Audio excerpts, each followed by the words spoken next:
하나님 감사합니다. 오늘 하루도 하나님의 은혜와 사랑 가운데 우리가 있었음을 고백합니다. 예배를 통하여서 하나님의 사랑을 고백하고 하나님이 주신 사랑을 함께 나누어 더 깊은 사랑으로, 더 넓은 사랑으로 나아가는 우리 모두가 되게 하여 주옵소서. 감사드리고 예수님의 이름으로 기도합니다. 아멘.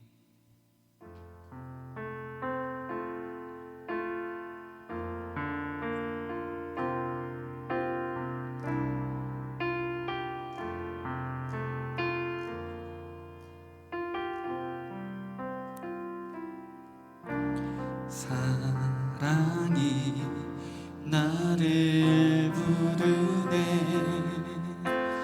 날 처음 지으신 그 사랑이 조금도 바래지 않고 한 번의 후회도 없는 그 사랑이 나를 부르네.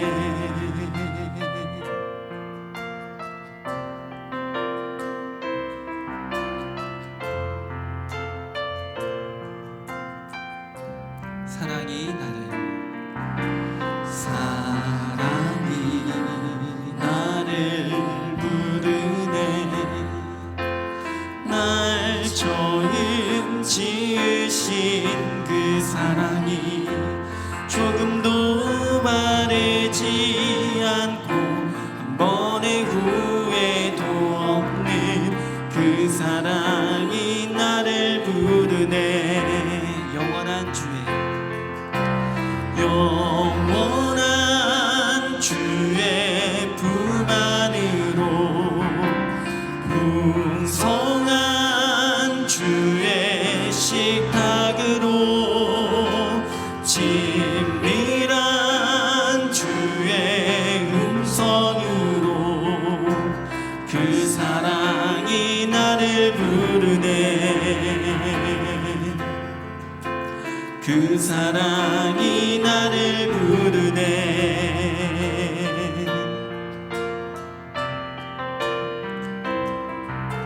우리 한 번 더 고백합시다. 사랑이 나를 부르네.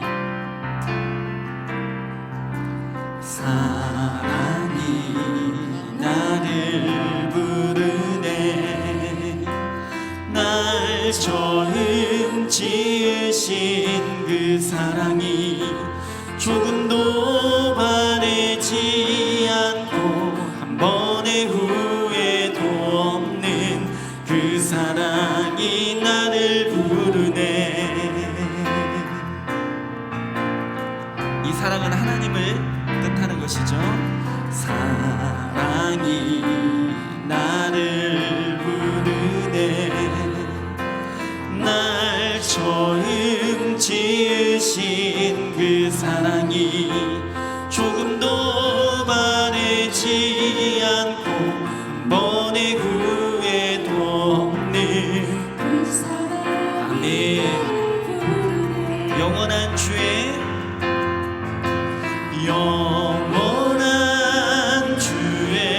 품 안으로, 풍성한 주의 식탁으로, 친밀한 주의 음성으로 그 사랑이 나를 부르네. 그 사랑이 나를 부르네. 한 번 더. 영원한 주의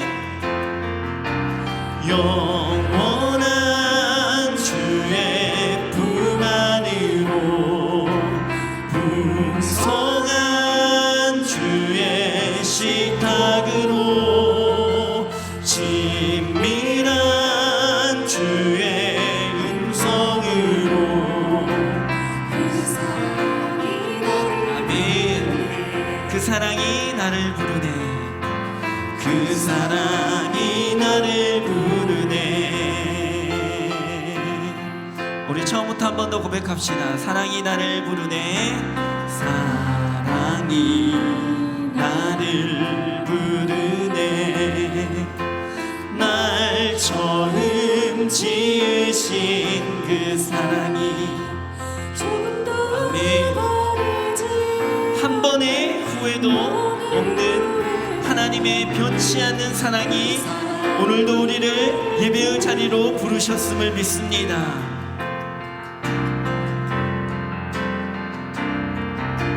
사랑이 나를 부르네. 사랑이 나를 부르네. 하나님이 우리를 지으실 때 그 사랑으로 지으셨음을 고백합니다. 그 사랑이 시간이 지나도 바래지 않고 우리의 실수와 넘어짐 속에서도 후회함이 없이 우리를 끝까지 사랑하여 주십니다. 영원한 주의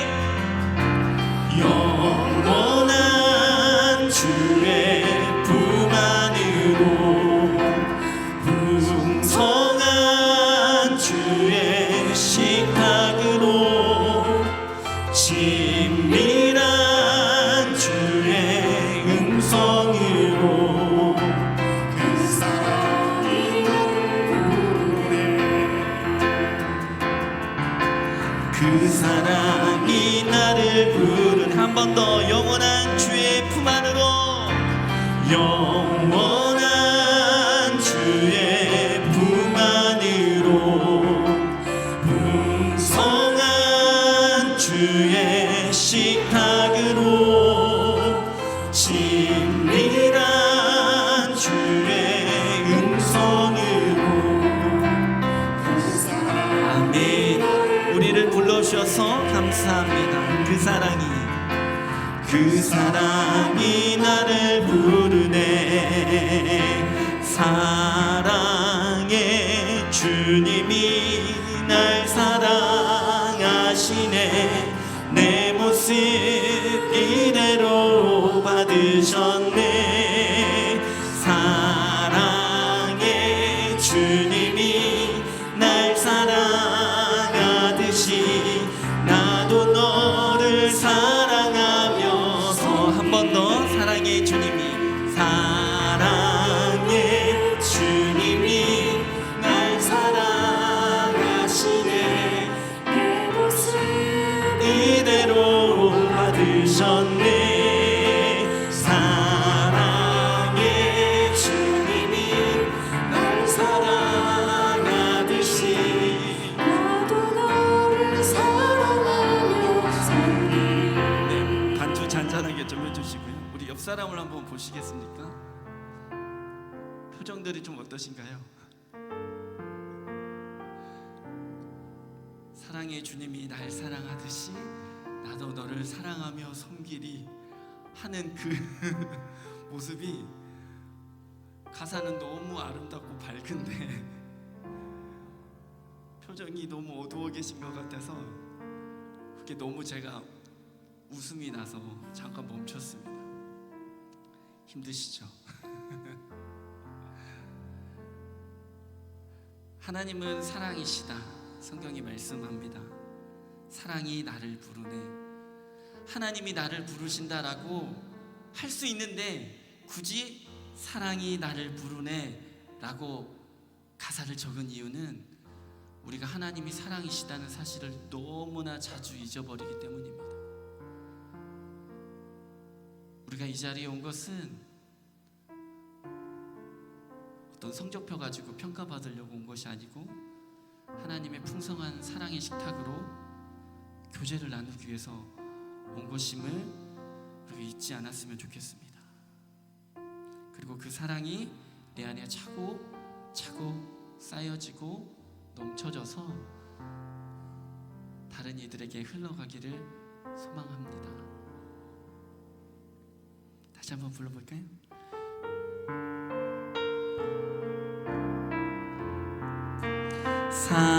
사랑의 주님이 날 사랑하시네. 내 모습 이대로 받으셨네. 사랑의 주님이 날 사랑하듯이 나도 너를 사랑하며. 가사 어렵지 않죠? 사랑의 주님이 날 사랑하시네. 내 모습 이대로 받으셨네. 사랑해 주님이 날 사랑하듯이. 우리 2절 가사는 목소리 높여서 고백해 봅시다. 사랑해 주님이 날 사랑하시네. 내 모습 이대로 받으셨네. 사랑해 주님이 날 사랑하듯이 나를 주신 사랑으로. 우리 한 번 더. 사랑해 주님이, 사랑해 주님이 날 사랑하시네. 내 모습 이대로 받으셨네. 사랑해 주님이 날 사랑. 주가 주신 사랑으로. 주가 주신 사랑으로. 주가 주신 사랑으로. 주가 주신 사랑으로. 주가 주신 사랑으로 섬기리. 아멘. 우리 옆사람하고 이렇게 인사합시다. 사랑하고 축복합니다. 우리 하나님의 사랑을 함께 찬양하며 그 사랑으로 사랑하기로 결단합시다. 할렐루야. 변찮는 주님의 사랑과 거룩한 보혈의 공로를 우리 다 찬양을 합시다. 주님을 만나볼 때까지. 한 번 더. 변찮는 주님의 사랑과 거룩한 보혈의 공로를 우리 다 찬양을 합시다. 주님을 만나볼 때까지. 예수는 우리를 깨끗게 하시는 주시니 그의 피 우리를 눈보다 더이게 우리를 깨끗해 한 피는 무궁한 생명의 물일세. 생명의 구원을 받은 자 하나님 찬양을 합시다.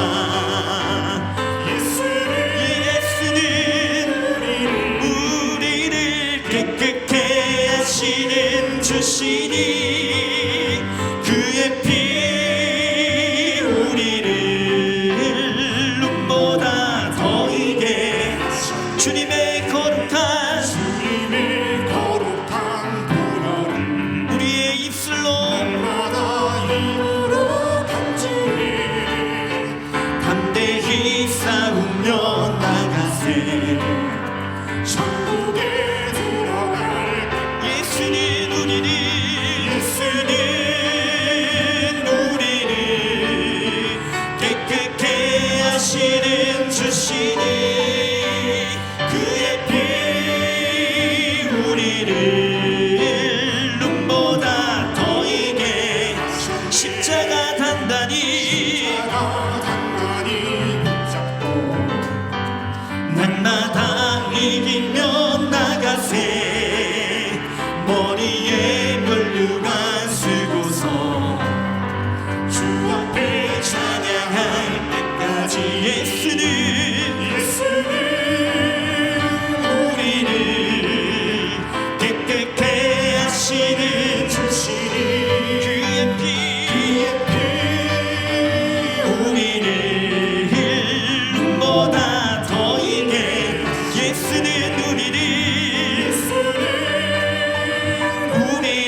피로 하나가 되었습니다.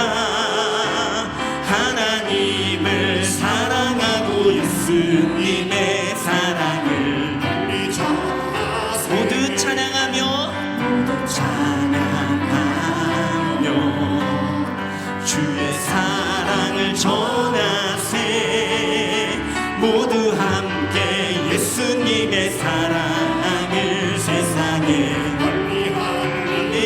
악한 길에서 떠나 주의 얼굴을 찾으며 모두 함께 예수 이름 권세로 기도하며 주의 눈과 마음이 여기에 있습니다. 우리 마음 성령으로 하나 되어 악한 길에서 떠나 주의 얼굴을 찾으며 모두 함께 예수 이름 권세로 기도하며 주의 눈과 마음이 바로 이곳에 아멘. 우리 마음 성령으로 하나 되어 한 번 더 주의 눈과 마음이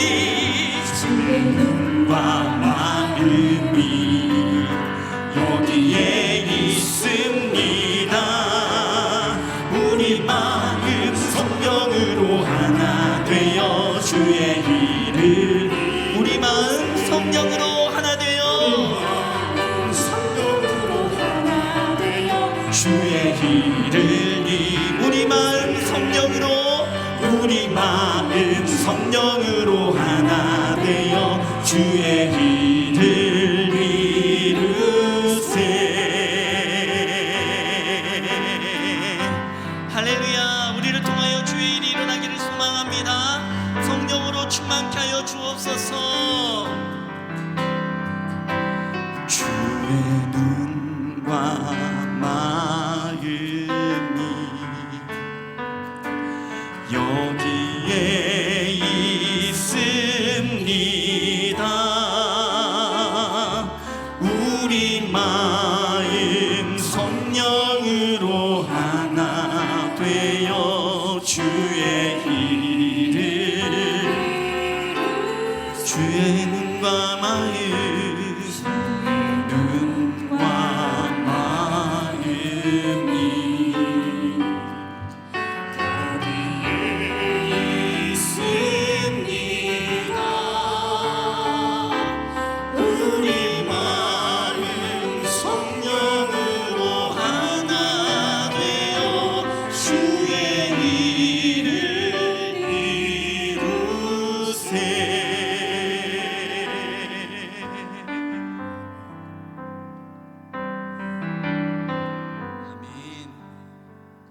하나님, 우리 가운데 그러한 간절한 소망과 기대가 차고 넘치도록 부어지기를 소망합니다. 성령의 충만하심으로 아버지의 사랑으로 우리를 채우시고 덮어주시옵소서.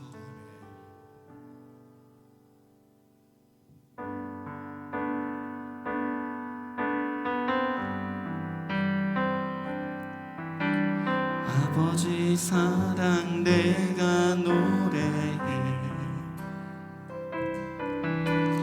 아버지 은혜 내가 노래해. 그 사랑 변함없으신 거짓 없으신 성실하신 그 사랑 상한 갈 때 꺾지 않으시니 꺼져가는 그 불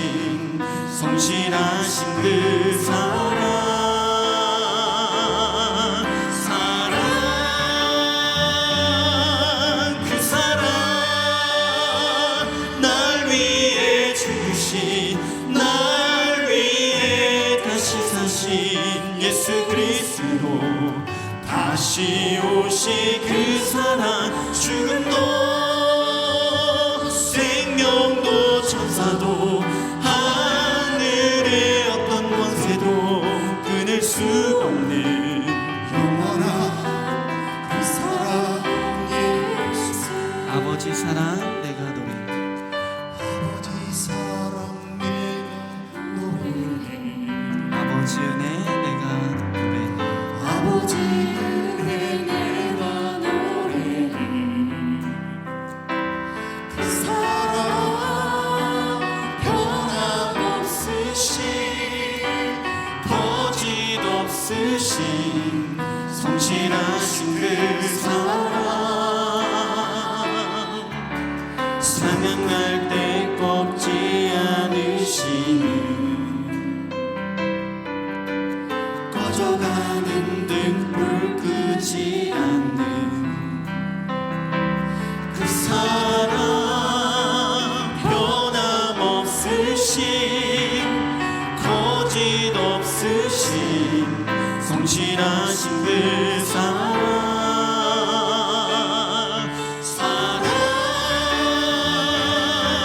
그 사랑 날 위해 주신 날 위해 다시 사신 예수 그리스도 다시 오실 그 사랑 죽음도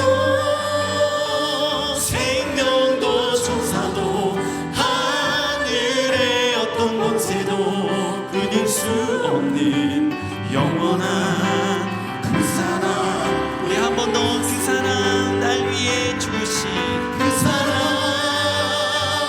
날 위해 주신 날 위해 다시 사신 예수 그리스도 다시 오신 그 사랑 죽음도 생명도 천사도 하늘의 어떤 권세도 끊을 수 없는 영원한 그 사랑 예수 영원한 그 사랑 예수 영원한 그 사랑 예수 아멘 영원한 그 사랑 영원한 그 사랑 예수 하나님 감사합니다.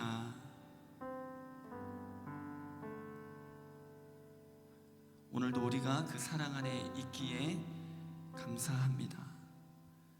우리를 지으셨던 그 신실하신 사랑이 한 번도 바라지 않고 후회함이 없이 지금도 똑같은 사랑으로 사랑하여 주시니 감사합니다.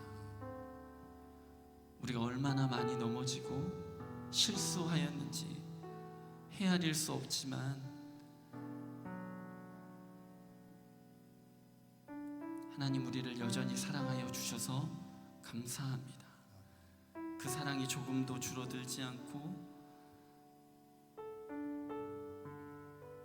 뜨겁게 나를 사랑하여 주시니 감사합니다. 예배가 그 사랑을 기억하는 축복의 통로가 되게 하여 주옵소서. 예배가 그 사랑을 흘려보내는 축복의 통로가 되게 하여 주시옵소서. 사랑이신 하나님, 사랑이신 예수님, 사랑이신 성령님, 우리 가운데 충만하게 임하여 주시고 좌정하여 주시옵소서. 우리 예배 가운데 함께 하실 주님을 기대하고 신뢰하며 찬양하고 사모하며 예수님의 이름으로 함께 기도합니다. 아멘. 우리 사랑이신 하나님께 감사와 찬양과 영광의 박수를 드리겠습니다. 아멘.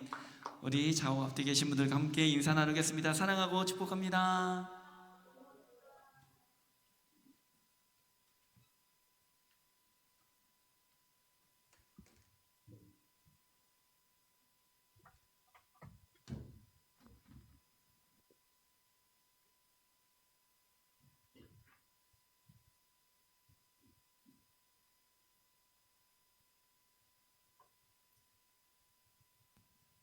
수요 예배로 함께 예배하는 모든 성도님들을 환영하고 축복합니다.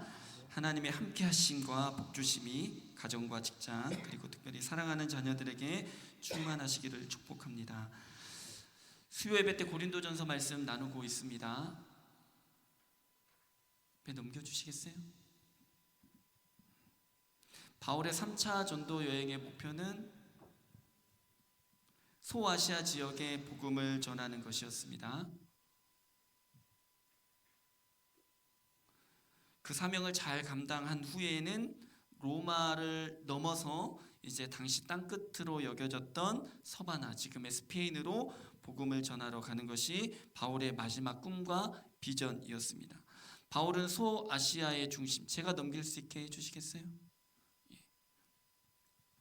예배소에서 3년 동안 머물면서 사역하였는데 그때 고린도 교회에 이런저런 문제가 있다라는 소식을 듣게 되었습니다. 그래서 바울이 편지를 보내는데 최소 4통의 편지를 쓰게 됩니다. 그 중에 첫 번째 편지는 유실되어서 아직까지 발견되지 못한 채로 있고, 두 번째 편지가 남아있는데 그것이 바로 우리 성경에 포함되어 있는 고린도전서입니다.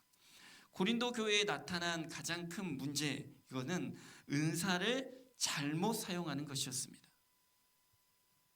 하나님께서 성도들에게 은사를 주신 이유는 교회 공동체에 유익을 끼치기 위한 것인데, 고린도 교회는 은사를 가지고 도리어 교회를 갈등하게 만들고 분쟁하게 만들었습니다. 그래서 바울은 그 부분에 대해서 크게 책망하게 되는 것이죠.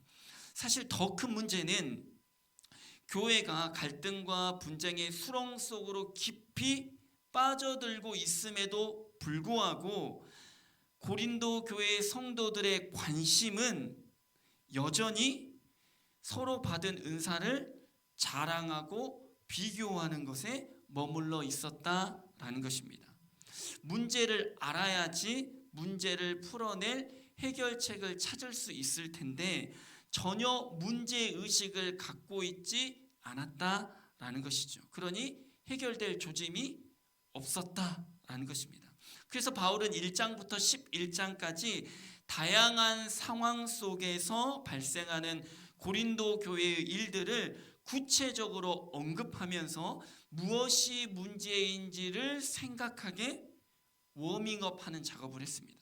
그러니까 1장부터 11장까지는 워밍업이었다라고 생각하시면 되는 것이죠. 12장으로 넘어가면 이제 고린도 교회의 성도들이 그토록 자랑했던, 그토록 명예로 여겼던 믿음의 확신으로 가지고 있었던 은사에 대해서 이제 더 직접적으로 더 깊이 다루기 시작합니다. 12장의 1절 2절 말씀을 보면 이렇게 말합니다. 나는 너희가 신령한 것, 성령의 은사에 대해서 정확히 알기를 원한다. 너희가 성령의 은사를 받았다고 자랑하지만 너희가 진짜 성령의 은사를 받은 것인지를 생각해 봐야 된다. 너희가 복음을 듣고 믿어서 그리스도인이 되었지만, 그래서 성도가 되었지만 그 전에 너희의 모습이 어떠했는지를 생각해 보아라. 너희가 우상을 섬기던 이방인으로 살아갈 때 그때에도 너희는 말 못하는 우상에게로 이끌려가지 않았느냐? 우상 숭배 안에도 신비한 일들과 기적이 나타나는 것을 너희는 이미 경험하였다. 그러니 너희에게 나타난 영적인 어떤 현상들과 기적 그 자체에 빠져서는 안 되고 참으로 하나님으로부터 온 역사인지를 분별할 수 있어야 한다라고 이야기하고 있습니다.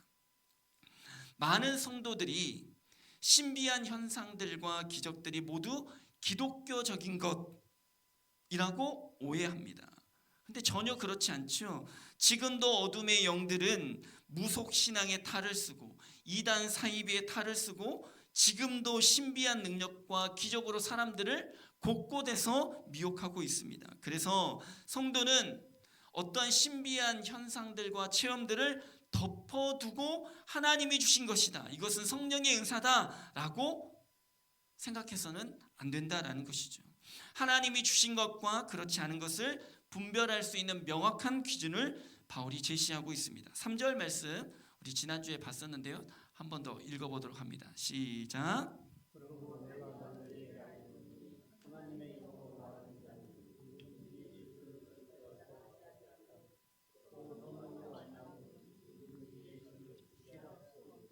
아멘.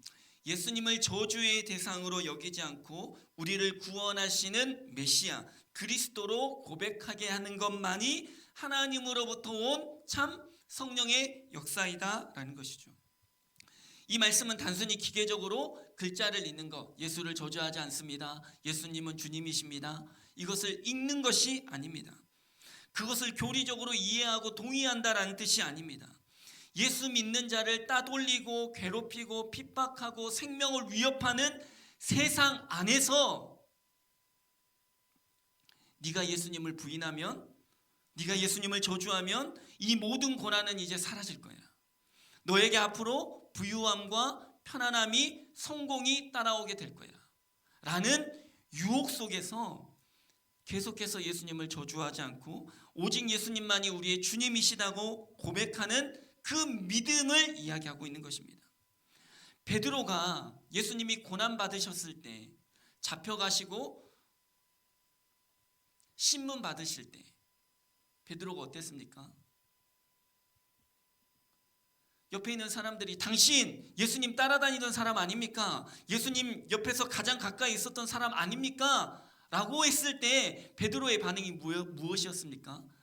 나는 저 사람 모른다. 예수님을 저주했어요. 왜 그럴까요? 무서워서, 두려워서, 쫄아서. 맞습니다. 그것도 맞지요. 그런데 오늘 본문을 보면 무슨 이유 때문이에요? 성령이 없었기 때문이에요.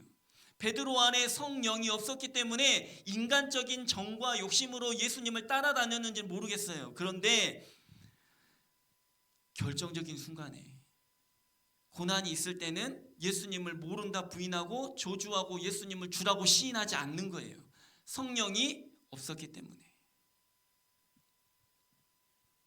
그러면 믿음은 이처럼 고난의 때에만 드러나는 것일까요? 그렇지 않지요. 일상적이고 평범할 때에도 예수님의 주권을 따르는 삶으로 계속해서 드러나는 것입니다. 선과 악이 있다면 악을 버리고 선을 선택하는 삶으로 예수님의 주권을 인정하는 것입니다. 작은 선과 큰 선이 있을 때 더 큰 선을 선택하는 삶을 통해 예수님의 주권을 인정하는 것이죠. 무엇인가를 선택하고 무엇인가를 포기하는 기준이 나의 유익, 나의 성공, 나의 편안함이 아니라 하나님의 영광과 교회의 유익이 되는 것입니다. 그래서 쉽지 않은 일이죠. 그래서 내 힘으로 할 수 없고 성령이 함께 하실 때 할 수 있다라는 것입니다. 은사는 다양하지만 그 은사를 주시는 분은 하나님이시기에 은사는 결코 갈등과 분쟁을 만들지 않습니다. 한 몸에 붙어있는 손과 발이 갈등하지 않고 입과 코가 분쟁하지 않듯이 교회의 지체로 부름받은 성도들은 자신에게 주어진 은사로 한 몸인 교회를 유익하게 할 수밖에 없다라는 것입니다. 한 몸이기 때문에 약한 부분이 있으면 온 몸이 그 부분을 보호합니다. 아름답지 않은 부분이 있으면 온 몸이 그 부분을 커버하려고 하는 것이죠. 한 몸에 있으니까 다 중요합니다. 그런데 나의 노력이나 예수님으로 얻은 것도 아닌 그 은사를 가지고 누가 더 좋은 은사를 가졌네, 누가 더 높은 은사를 가졌네, 그래서 높은 사람이 낮은 사람을 다스리려고 하거나 혹은 어떤 계층들로 나눠가지고 분쟁을 일으키거나 무시하거나 혐오한다면 그렇게 하는 사람은 자기 자신이 하나님의 몸에 속하지 아니하였다라는 것을 스스로 증명하는 것입니다. 한 몸이면 귀히 여기고 한 몸이면 보호할 텐데 경히 여기고 무시하고 혐오한다면 그 사람은 그 몸에 속하지 않았다라는 것을 스스로 증명하는 거예요. 바울은 고린도 교회 성도들, 분쟁을 일으키는 사람은 한 몸에 속하지 아니하였다라고 아주 강력하게 권면을 하고 있는 것이죠. 아마 그렇게 할 수 있었던 것은 바울이 고린도 교회를 직접 개척하였기 때문일 것입니다. 그리고 바울의 권면을 오해 없이 들어줄 것이라는 기대와 신뢰가 그 관계 안에 있었기 때문이겠죠. 바울은 그의 편지를 책망으로 끝내지 않고 해결할 수 있는 하나님의 방법을 제시합니다. 31절 말씀 읽어봅니다. 시작. 너희는 더욱 큰 은사를 사모하라. 내가 또한 가장 좋은 길을 너희에게 보이리라. 아멘. 고린도 교회가 사모해야 될 가장 큰 은사, 고린도 교회가 걸어가야 하는 가장 좋은 길, 그것은 무엇입니까? 사랑입니다. 그래서 13장 사랑장이 시작되는데 이런 배경 안에서 사랑장이 시작된다라는 것을 우리가 기억할 수 있으면 좋겠습니다. 13장의 말씀은 크게 세 부분으로 나눌 수가 있습니다. 1절부터 3절 말씀을 보면 사랑이 얼마나 중요한지를 나타내는 첫 번째 부분이 시작됩니다. 1절 말씀 읽어봅니다. 시작.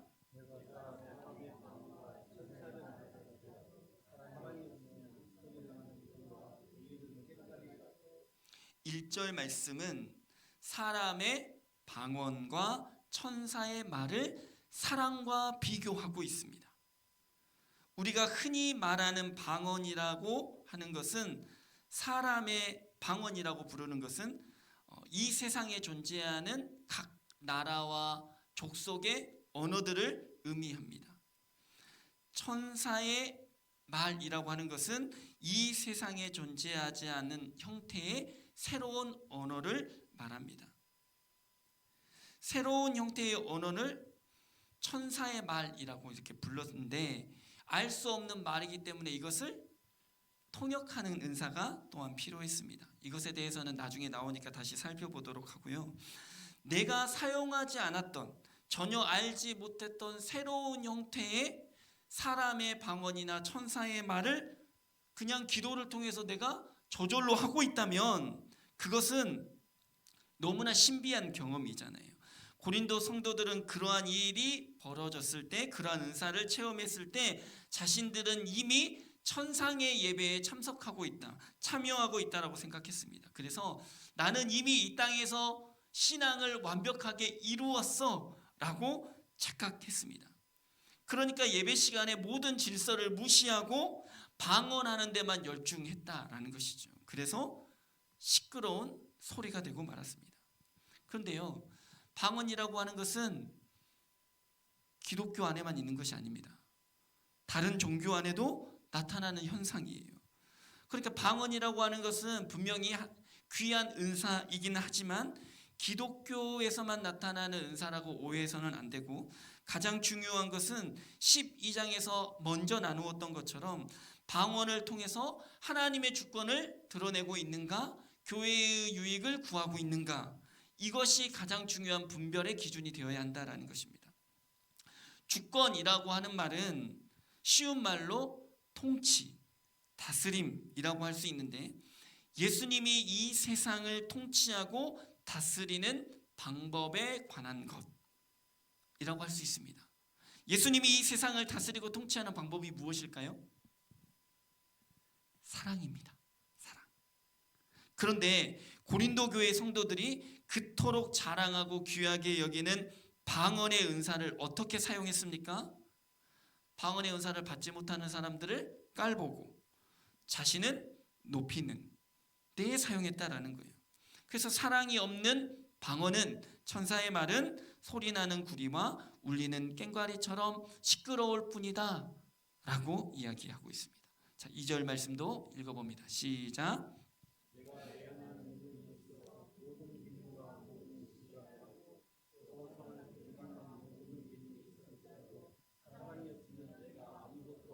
아멘.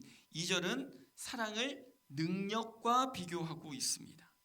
감추어진 모든 비밀들을 밝히 이야기할 수 있으며 이미 드러난 지식을 쉽게 전달할 수 있는 예언하는 능력이 있어도, 산을 옮길 만한 대단한 능력이 나타나도 사랑이 없으면 아무것도 아니다라고 말씀하고 있습니다.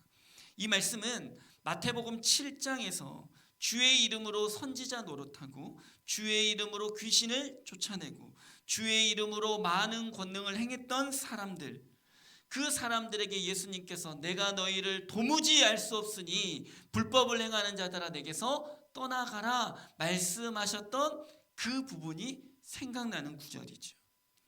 주의 이름을 부르고 큰 권능과 기적이 나타났다고 하여도 하나님이 보실 때는 그것이 불법일 수 있다는 것입니다. 여기에서 불법이라고 하는 것은 예수님의 통치가 아닌 것, 즉 사랑이 없는 것을 의미하죠. 사랑 없이 선지자 노릇하고 사랑 없이 귀신을 쫓아내고 사랑 없이 권능을 쫓아내 권능을 행하면 하나님이 모른다는 거예요. 오히려 떠나가라고 말씀하신다는 거죠. 자, 3절 말씀 읽어봅니다. 시작.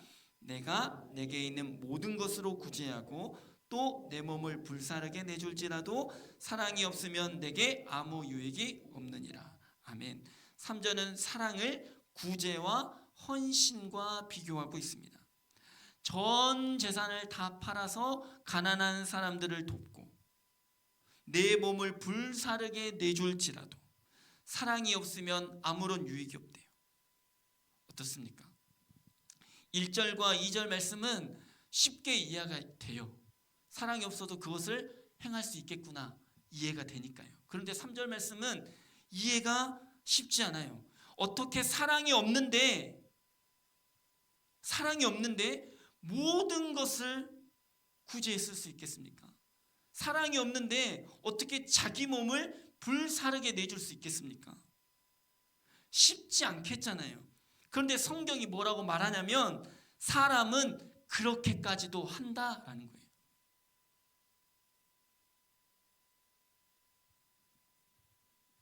사랑이 아니라 자기의 명예와 신념을 따라서 얼마든지 그렇게 할 수도 있대요. 사람은요. 그렇게 행하는 자기 모습에 자기가 반하는 거예요. 와, 내가 이렇게까지 했어. 역시 나는 대단한 사람이야. 자기애로 충만한 거죠. 사랑이 없는 구제와 헌신은 아무런 유익이 없다. 바울은 방언, 예언, 지식, 능력, 구제, 헌신들과 사랑을 비교하면서 사랑이 얼마나 중요한지를 말합니다. 이것들이 다 있어도 사랑 없으면 아무것도 아니야. 그러니까 뭐가 있어야 돼요? 앞에 말했던 은사 하나도 없어도 뭐가 있어야 되는 거예요? 사랑이 있어야 된다는 것을 이야기하는 거예요. 사랑이 제일 중요해 라는 것을 이야기하고 있습니다. 이어지는 4절부터 7절의 말씀은 사랑이 무엇인지에 대해서 15개의 동사를 사용해서 설명합니다. 동사라는 것이 중요합니다. 사랑은 반드시 어떠한 행동으로 나타난다라는 뜻입니다.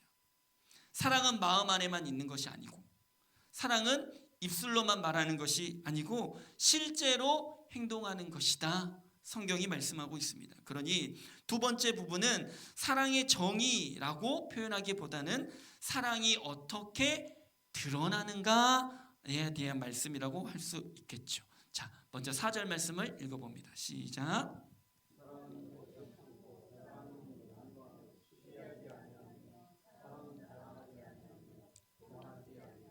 아멘. 바울이 사랑의 수많은 속성 중에서 가장 먼저 이야기하는 것은 오래 참는 것입니다. 사랑은 급하게 무엇인가를 이루려고 하지 않는 것입니다. 이것은 일에 대한 것이 아닙니다. 사람에 대한 것이에요.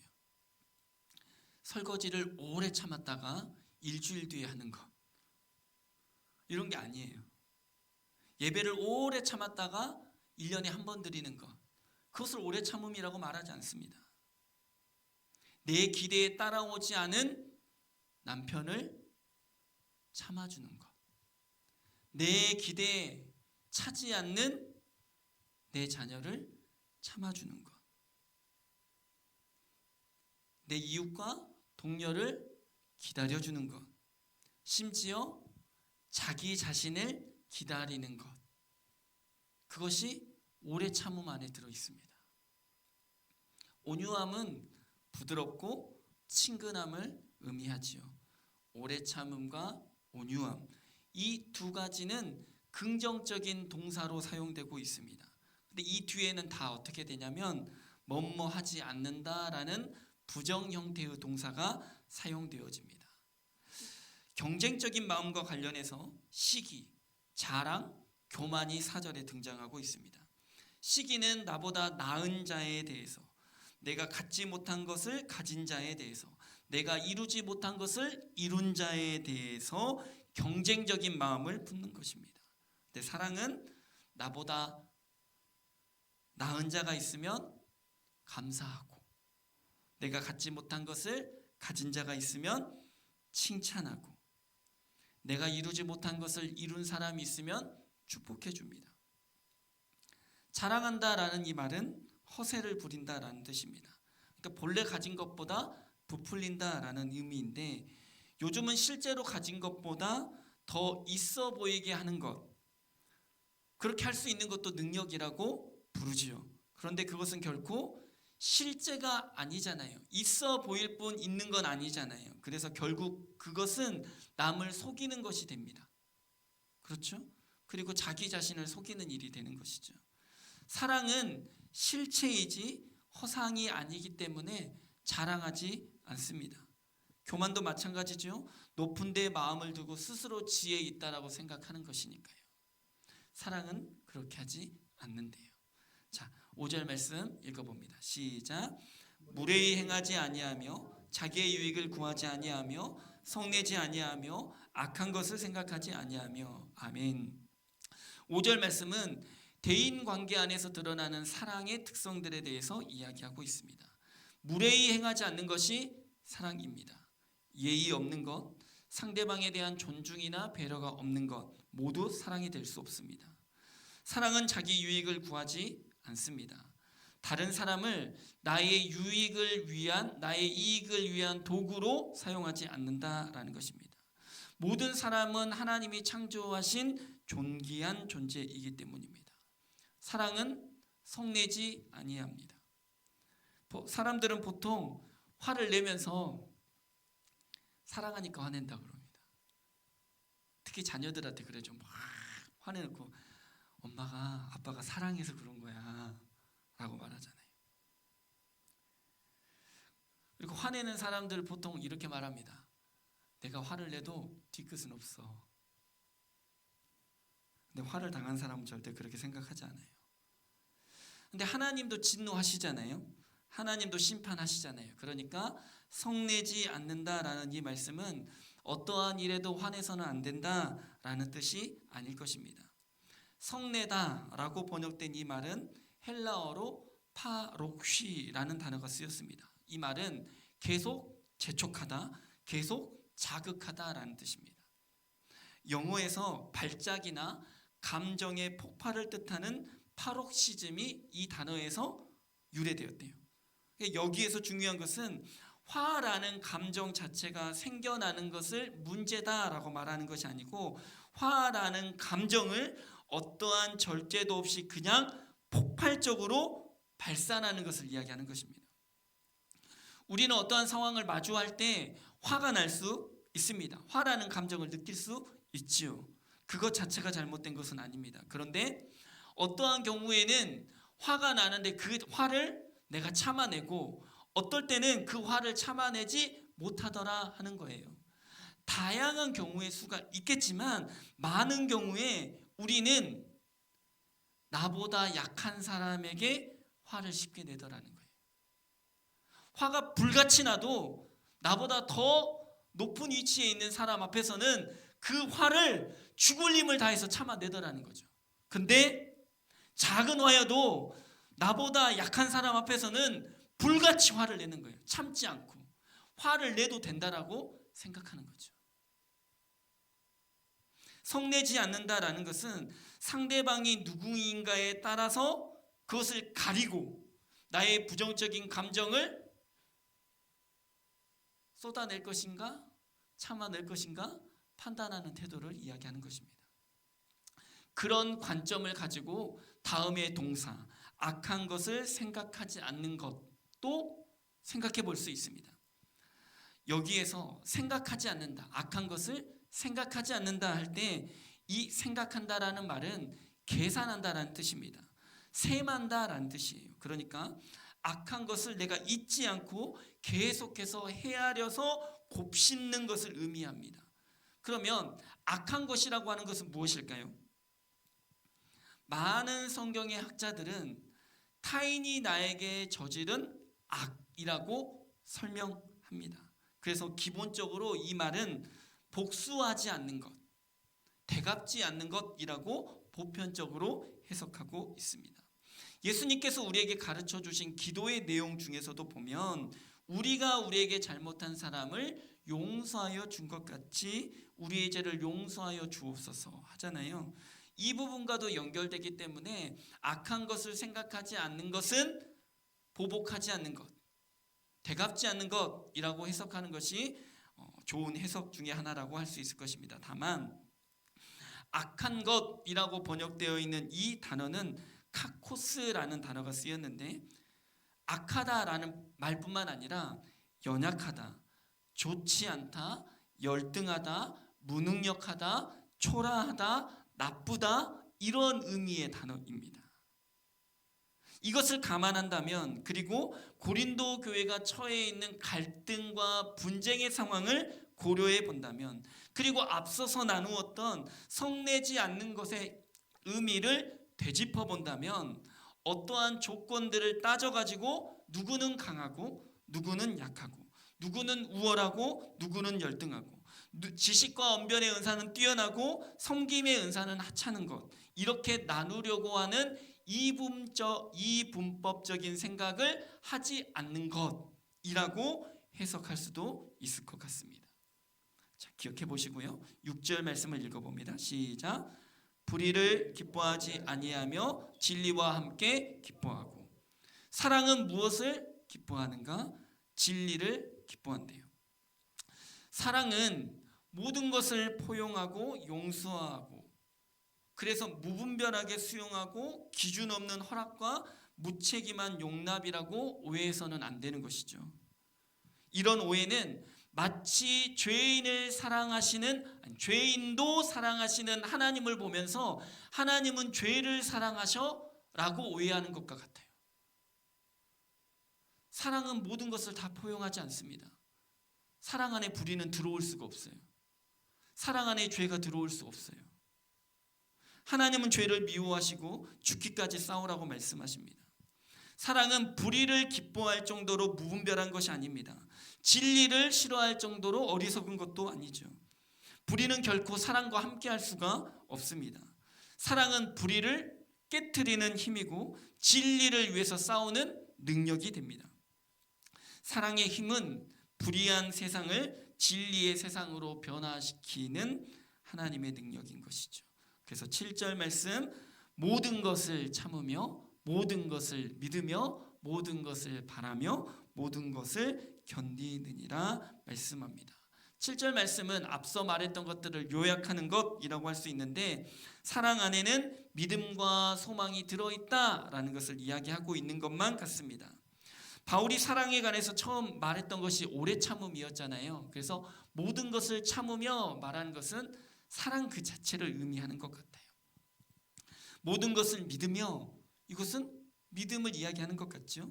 모든 것을 바라며 이것은 소망을 이야기하는 것 같습니다.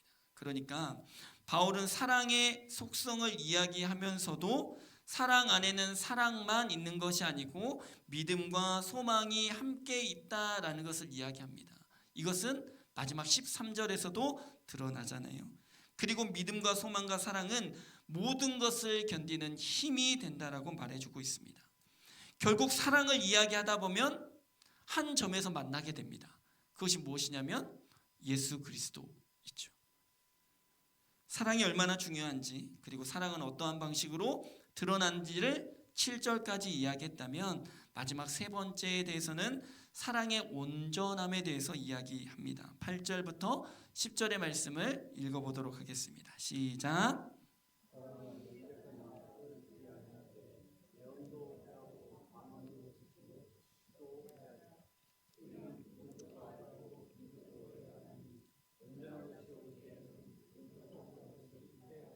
아멘. 예언과 방언과 지식은 고린도 교회 성도들이 가장 높은 은사, 최고의 은사라고 여겼던 것들입니다. 바울은 그것은 이 땅에서 잠시 사용되는 것뿐이다 라고 이야기해주고 있죠. 예언도 피할 것이다, 방언도 그칠 것이다, 지식도 피할 것이다. 하지만 영원한 것이 있다. 그것이 바로 사랑이다 말씀하고 있습니다. 사랑이 다른 은사보다 더 큰 은사이면서 가장 좋은 길인 첫 번째 이유, 그것이 무엇인가? 사랑은 영원하기 때문입니다. 이 땅에서 부분적으로 하던 모든 것이 그치는 날이 올 것이다. 하지만 사랑은 계속된다. 11절 말씀도 한번 읽어봅니다. 시작. 내가 어렸을 때에는 말하는 것이 어린아이와 같고 깨닫는 것이 어린아이와 같고 생각하는 것이 어린아이와 같다가 장성한 사람이 되어서는 어린아이의 일을 버렸노라. 아멘. 우리가 어렸을 때는 말하는 것도 깨닫는 것도 생각하는 것도 그 어린아이 수준에 머무른 것과 같은 것이죠. 바울이 은사가 필요 없다라고 말하는 것이 아닙니다. 방언, 예언, 지식 이런 은사들은 결국에는 더 큰 은사이고 가장 좋은 길인 사랑으로 자라가야 된다라는 이야기를 하고 있는 것이죠. 사랑은 성숙한 것이기 때문입니다. 자, 12절 말씀 읽어봅니다. 시작. 우리가 지금은 거울로 보는 것 같이 희미하나 그때에는 얼굴과 얼굴을 대하여 볼 것이요 지금은 내가 부분적으로 아나 그때에는 주께서 나를 아신 것 같이 내가 온전히 알리라. 아멘. 거울로 보는 것 같이 희미하다라는 말은 지금 우리 세상에는 통하지 않는 말이죠. 왜냐하면 우리가 쓰는 거울은 너무나 또렷하게 잘 보이니까요. 하지만 당시의 거울은 청동으로 만든 거울이어가지고 흐릿흐릿하게 보인 거울이었다고 합니다. 그래서 보이기는 하지만 희미한 것이죠. 그래서 지금은 무엇인가를 보거나 인식하는 수준이 청동 거울처럼 희미하지만 마지막 날 주님이 우리를 부르시는 그날에는 얼굴과 얼굴을 마주 보는 것처럼 확실하게 보게 될 것이다. 온전하게 알게 될 것이다 라고 이야기합니다. 사랑이 다른 은사보다 더 큰 은사이고 가장 좋은 길인 세 번째 이유는 사랑은 온전한 것이기 때문입니다. 그래서 13절 이렇게 종합해서 말하죠. 읽어봅니다. 시작. 그런즉 믿음, 소망, 사랑 이 세 가지는 항상 있을 것인데 그 중에 제일은 사랑이라. 아멘. 사랑에 대한 마지막 결론을 바울이 두 가지로 내리고 있습니다. 첫 번째, 믿음, 소망, 사랑 이 세 가지는 항상 있는 거래요. 두 가지만 있으면 안 돼요. 한 가지만 있으면 안 돼요. 이 세 가지는 항상 같이 있는 것입니다. 마치 하나님께서 성부 하나님, 성자 하나님, 성령 하나님 삼위일체로 떨어지지 않고 완벽한 하나로 존재하시는 것처럼 믿음, 소망, 사랑은 항상 있는 것입니다. 그래서 성경 안에서 믿음이라고 말하는 것은 그 믿음 안에 무엇도 있는 거예요? 소망과 사랑도 있는 거예요. 성경이 소망이라고 말하고 있지만 그 소망 안에는 믿음과 사랑이 들어있는 것입니다. 성경이 사랑이라고 말할 때 믿음과 소망은 버려두고 말하는 것이 아니라 그 사랑 안에는 반드시 믿음도 소망도 들어있는 것입니다. 그런데 그 중에 제일이 있대요. 그것이 무엇입니까? 사랑입니다. 사실은 성경은 믿음이 제일이라고 이야기합니다. 고린도전서 13장 13절에서만 사랑이 제일이라고 말하고 있어요. 왜 그럴까요?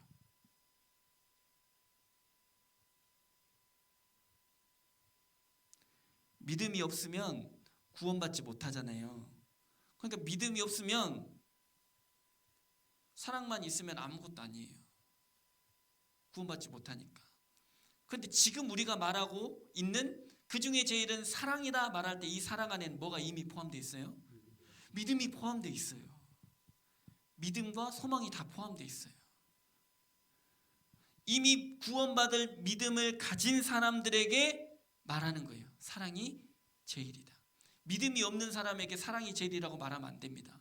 그러면 그 사람은 어떻게 빠집니까? 도덕주의자로 빠져요. 윤리주의자로 빠져요. 믿음 없어도 돼. 사랑이 제일이라고 했잖아. 하나님이 사랑이 제일이라며. 그러니까 선한 일을 하고 다니는 거예요. 하나님 없이 자기의 의로. 근데 사랑이 없으면 모든 것으로 구제해도 자기 몸을 불사르게 내줘도 뭐요? 아무런 유익이 없다고 그랬잖아요. 우리가 그 중에 제일이다 라고 말할 때는 우리도 모르게 은연중에 믿음과 소망과 사랑을 각각 따로냈고 분리해서 해체해가지고 생각한다는 거예요. 그런데 성경은 절대 그렇지 않아요. 그 중에 제일은 사랑이다 말할 때 이 사랑은 지금 분쟁 가운데 있는 믿음을 추구하면서 소망을 추구하면서 싸우고 있는 이 고린도 교회에게 이야기하고 있는 거예요. 사랑이 제일이다. 믿음, 소망, 사랑은 항상 함께 있는 것입니다. 근데 현재를 기준으로 시간적인 느낌으로 구분하자면 믿음은 어디에 속할까요? 믿음은 과거에 속합니다. 예수 그리스도 십자가 이미 지나간 사건이잖아요. 그것은 믿음으로 내가 구원받잖아요. 그래서 시간적인 느낌으로 말하는 것입니다. 이것을 뭐 어떤 뭐 교리적으로 뭐 어떤 학문적으로 나눠가지고 그런 게 아니고 시간적인 느낌으로 봤을 때 믿음은 과거에 속한 거예요. 소망은 당연히 미래에 속한 것이죠. 현재에 속한 것은 사랑이에요. 과거와 현재를 이어주는 다리가 사랑이 되는 것입니다. 믿음은 과거에 우리를 구원했고 소망은 미래를 향해 나아가지만 현재에는 희미하고 부분적입니다. 근데 사랑은 그 믿음의 과거와 소망의 미래를 함께 묶어주는 확실한 현재가 되는 것이죠. 그래서 이미 구원받은 믿음을 가지고 있는 구원에 대한 소망을 가지고 있는 성도들에게 현재에는 무엇으로 나타난다? 사랑으로 나타난다는 거예요. 내가 가진 믿음과 소망이 진짜라는 것은 교회 한 번도 빠지지 않고 나오는 것으로 나타나는 게 아니고 11조 잘 드리는 것으로 나타나는 게 아니고 사랑하는 것으로 나타난대요. 그래서 예수님이 말씀하실 때 너희가 11조 많이 하면 내 제자인 줄 알리라 말씀한 게 아니고요. 너희가 어떤 직분을 받으면 내 제자인 줄 알리라 라고 말씀하신 게 아니고요. 예수님이 뭐라고 말씀하셨어요? 너희가 서로 사랑하면 내 제자인 줄 알리라 말씀하셨습니다. 그래서 성경을 요약하고 또 요약하면 어떻게 되죠? 네, 뭐라고요? 내가 너희를 사랑한 것 같이 너희도 사랑하라. 맞는 말이죠? 질문 조금 바꿔보겠습니다. 성경에서 가장 큰 계명은 무엇이라고 했습니까? 사랑 맞아요. 근데 그 사랑을 사랑이라고만 말하지 않았습니다.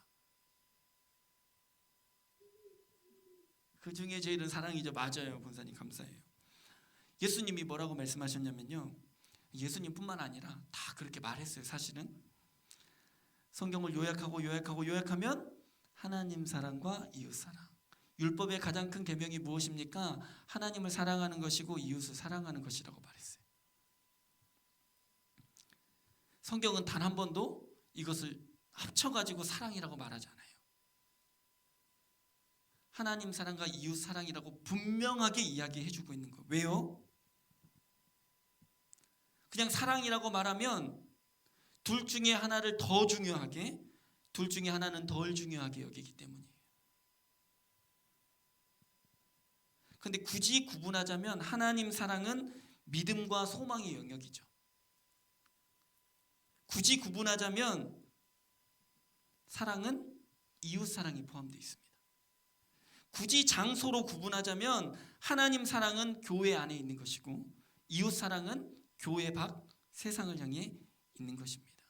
그러니 고린도 교회는 믿음과 소망을 강조하면서 사랑을 버린 것입니다. 그러니 은사가 되지 못하고 한 몸인 교회를 분열시키고 있었다라는 것이죠. 사랑하는 성도님들, 예수님을 그리스도로 믿으십니까? 나의 주 나의 하나님으로 고백하고 계십니까? 예수님께서 우리의 죄를 대신하여 십자가에 못 박혀 죽으시고 3일 만에 부활하셨다라는 것을 진실로 믿으십니까? 그 주님이 하나님의 보좌 옆에 함께 계시며 다시 오시겠다 하시는 그 약속을 지키실 것이라고 믿으십니까? 그렇다면 이제 우리가 구해야 되는 것은 무엇입니까? 사랑이에요. 분명해졌죠. 이게 안 믿어져. 앞에 있는 것이 안 믿어져요. 그러면 뭘 구해야 돼요? 믿음을 구해야 돼요. 믿음이 없으면 구원이 없으니까. 근데 그 믿음이 있다면 그 다음에 뭘 구해야 되냐면 사랑을 구해야 돼요. 사랑을 구하면 그 사랑이 믿음을 견인하고 그 사랑이 소망을 견인해서 자라가는 거예요. 그런데 사랑이 없이 믿음만 구하면 이것이 사랑이 되지 못하고 때로는 종교적인 열심으로 갇혀서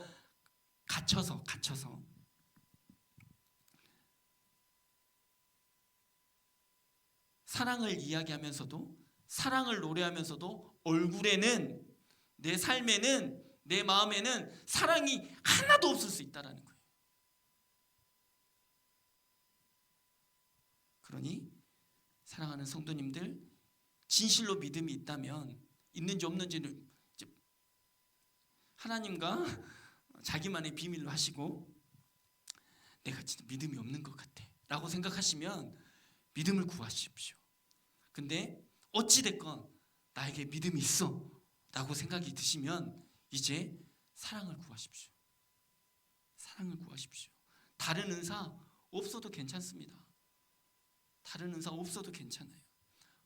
이미 성경에서 말했잖아요. 이거 있어도 사랑 없으면 아무 필요 없어. 전라도 말로 쓰잘데기 없어 라고 하잖아요.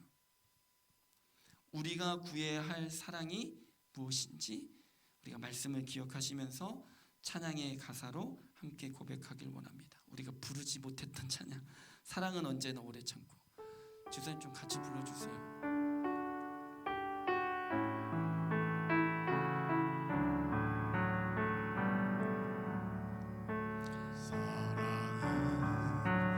언제나 오래 참고 사랑은 언제나 온유하며 사랑은 시기하지 않으며 자랑도 교만도 아니하며 사랑은 노래에 행치 않고 사랑은 노래에 행치 않고 자기의 유익을 굳이 않고 사랑은 성내지 아니하며 진리와 함께 기뻐하네 사랑은 모든 것 감싸주고 사랑은 모든 것 감싸주고 바라고 믿고 참아내며 사랑은 영원토록 변함없네 믿음과 소망과 사랑은 소망과 사랑은 이 세상 끝까지 영원하며 이 세상 끝까지 영원하며 믿음과 소망과 사랑 중에 믿음과 소망과 사랑 중에 그 중에 제일은 사랑이다. 그 중에 제일은 사랑 다시 한번 믿음과 소망과 사랑은 믿음과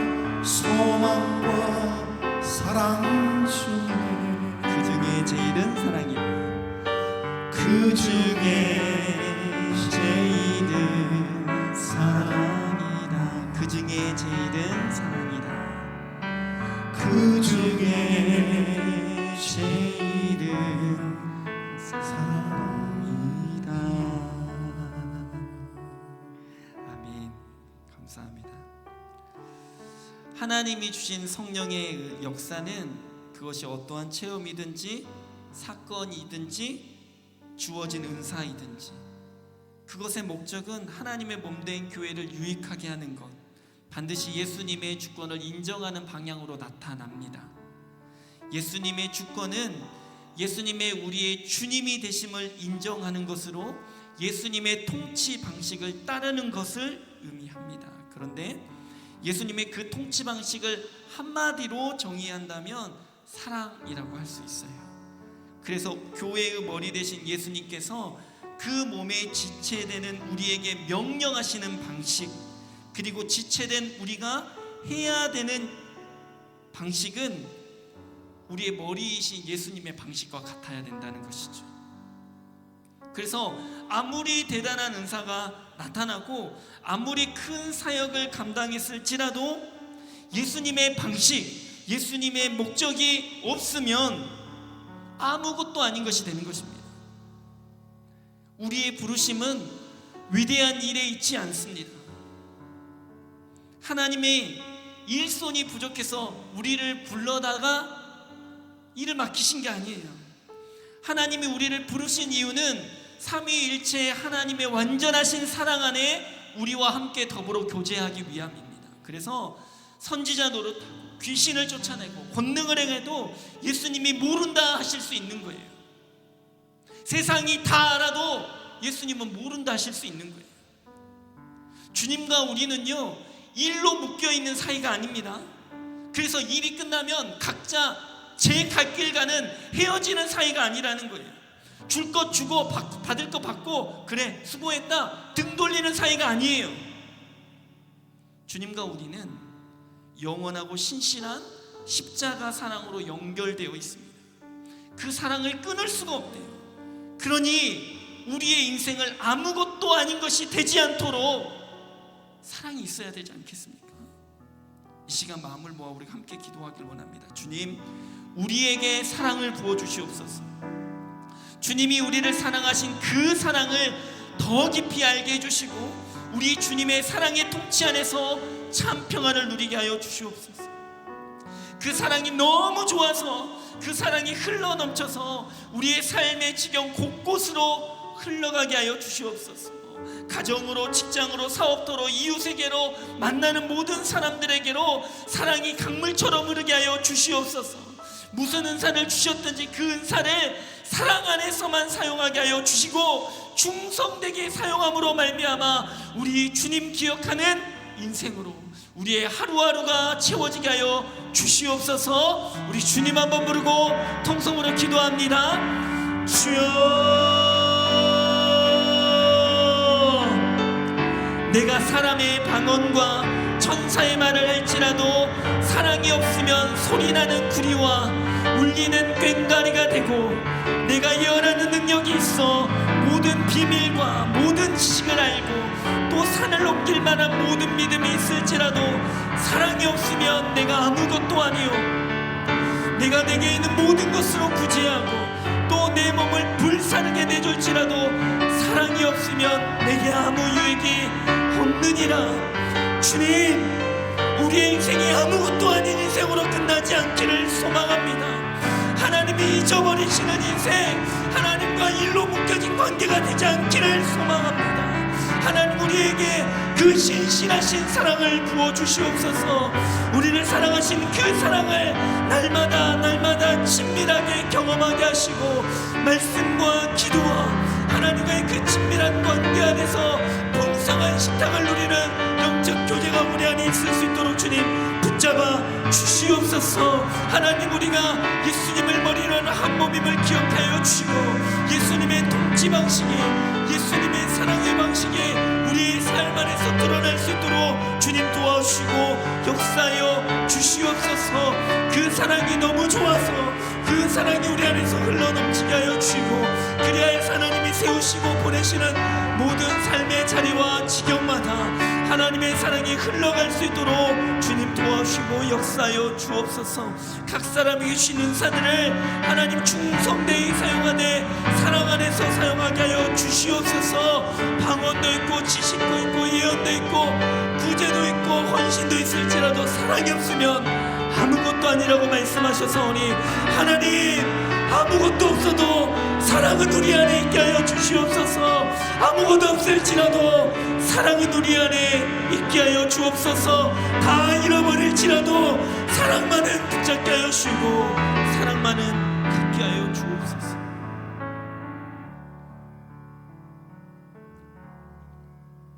한 번 더 기도하십시다.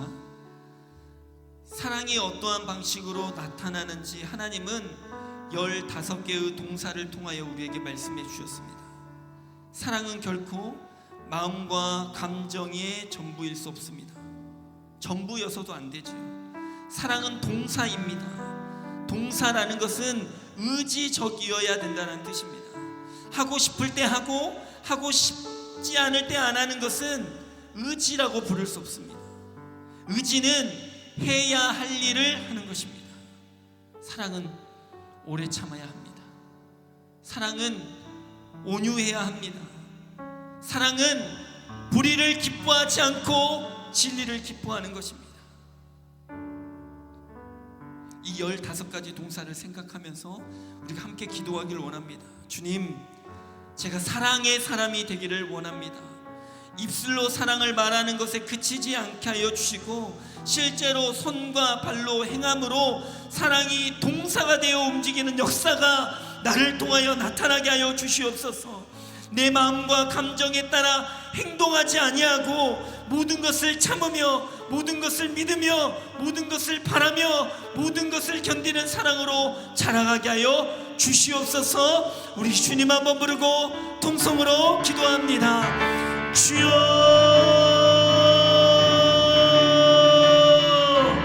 사랑은 오래 참고 사랑은 온유하며 시기하지 아니하며 사랑은 자랑하지 아니하며 교만하지 아니하며 물에 행하지 아니하며 자기의 유익을 구하지 아니하며 성내지 아니하며 악한 것을 생각하지 아니하며 불의를 기뻐하지 아니하며 진리와 함께 기뻐하고 모든 것을 참으며 모든 것을 믿으며 모든 것을 바라며 모든 것을 견디느니라. 하나님, 우리가 이 사랑의 동사 15가지를 품고 기도합니다. 하나님, 이 사랑이 우리의 삶 안에서 역동적으로 움직여지게 하여 주옵소서. 하나님, 우리 머릿속에 있고 우리의 입술로 말해지는 것으로 그치지 않게 하여 주시고 우리의 손과 발로 살아내는 사랑이 될 수 있도록 주여 도와주시옵소서. 하나님, 마음과 감정이 사랑의 전부가 아니요 해야 할 일을 해야 하는 그 의지가 사랑인 것을 알게 하여 주셔서 하나님, 우리 힘으로는 감당할 수 없을 때라도 하나님 사랑을 의지하여 믿음과 소망과 사랑을 붙잡고 하나님 한 몸 된 지체로서 살아갈 수 있도록 주님 도와주시옵소서. 오래 참음이 우리 안에 있기를 원합니다. 온유함이 우리 안에 있기를 원합니다. 시기와 자랑과 교만이 사랑 안에서 떠나가며 무례함과 자기의 유익을 구함과 성냄과 악한 것이 우리 안에서 사라지기를 원합니다. 불의를 기뻐하지 않으며 진리와 함께 기뻐하는 사랑이 우리 안에 있기를 소망합니다. 모든 것을 참고 모든 것을 믿고 모든 것을 바라고 모든 것을 견디는 그 사랑이 우리 안에 있게 하여 주옵소서. 우리가 사랑의 사람 되기를 원합니다.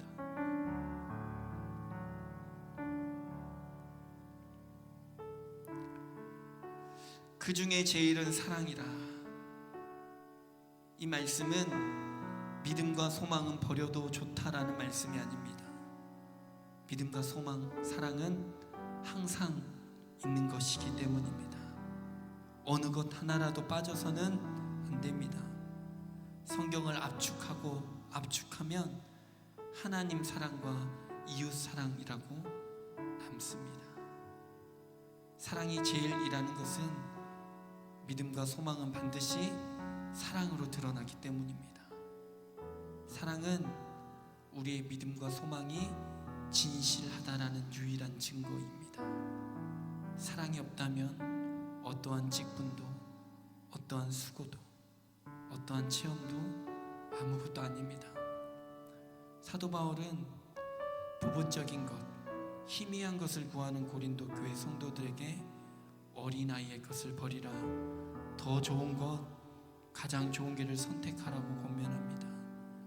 우리 이 말씀을 붙잡고 부분적인 것, 희미한 것, 어린아이의 것이 있다면 이 시간 버리고 장성한 사람이 되어 온전한 믿음과 확실한 소망과 영원한 사랑으로 자라가게 하여 주시옵소서. 우리 묵상으로 기도하길 원합니다. 기도하겠습니다.